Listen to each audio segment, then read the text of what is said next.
Jindal and group का नाम सुनते ही गायत्री देवी के पैरों तले जमीन खिसक गई।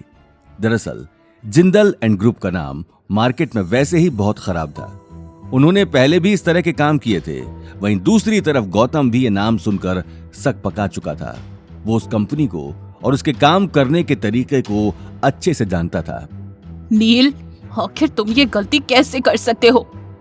दादी साहब डोंट वरी, मैं उनसे खुद बात करूंगा।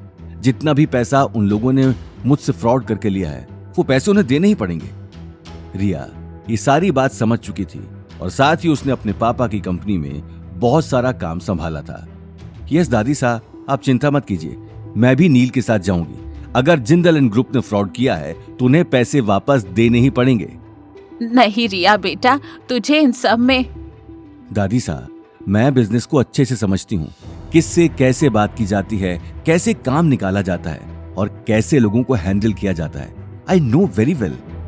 ये बात सुनते ही नील की आंखें खिलखिला उठी। वो रिया से नजदीकियां बढ़ाने की कोशिश ही कर रहा था और अब रिया खुद उसके साथ जाना चाहती थी।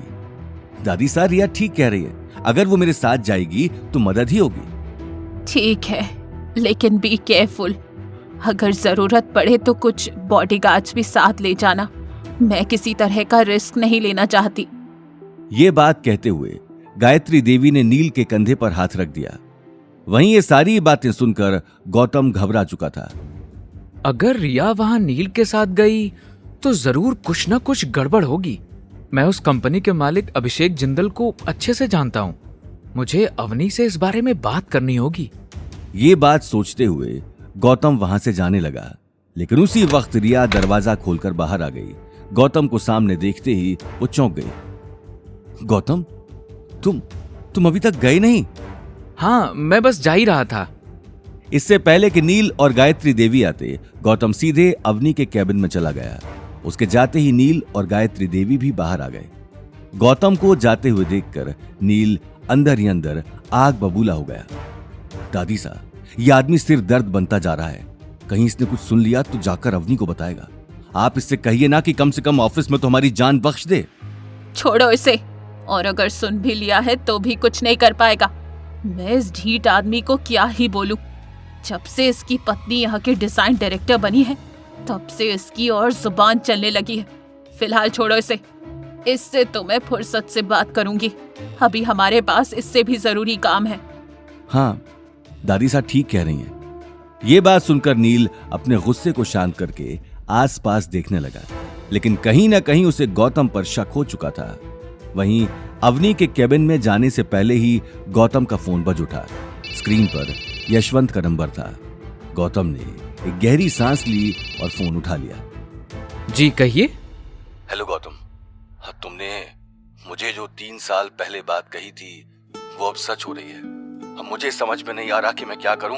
Please please help me.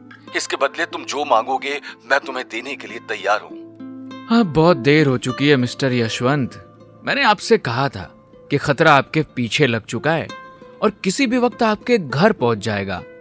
वो खतरा आपके घर पहुंच चुका है और बहुत जल्द आप बर्बाद होने वाले हैं। और आप और अब क्या होने वाला है?